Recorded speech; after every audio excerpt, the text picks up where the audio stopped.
అంత పెద్ద స్కామ్ జరిగిన తర్వాత రాష్ట్రంలో ఒక భయం ఉండాల్సిన అవసరం ఉంది. భయం లేకుండా బరిదెగిచ్చారంటే there is some conspiracy again. అంటే ఎవరైనా సరే నేను ఒక్కసారి చెప్పానంటే కంట్రోల్లో ఉంటే వాళ్ళు సర్వైవ్ అవుతారు.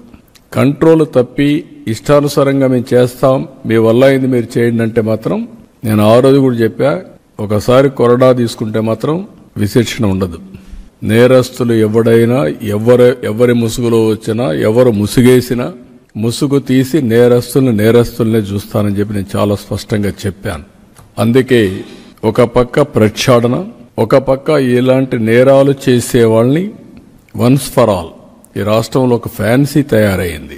నేను చాలా రోజులు మీరు చూస్తే ఈ రోజు కాదు, నేను రాజకీయాల్లో నిన్నటికి 15 సంవత్సరాలు నేను ముఖ్యమంత్రిగా కంప్లీట్ చేశాను. అరుదైన రికార్డు ఆంధ్రప్రదేశ్లో. ఒక 15 ఏళ్ళు అపోజిషన్గా ఉన్నా, 30 ఏళ్ళు ఒక పార్టీ అధ్యక్షుడిగా ఉన్నా. మా పార్టీనే అధికారంలో మీరు చూస్తే ఒక 22-23 సంవత్సరాలు ఉంది. ఇప్పటికి 22 ఏళ్ల పైన ఉంది.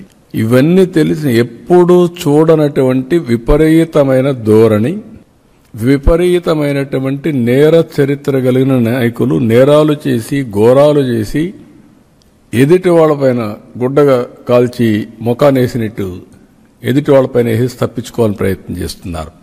అయితే నేను వాళ్లపైన ఏం చేయాలో చేస్తూనే వ్యవస్థను ప్రక్షాళన చేయడానికి ఎక్కడికక్కడ టోటల్గా ప్రక్షాళన చేసే బాధ్యత తీసుకొస్తాం.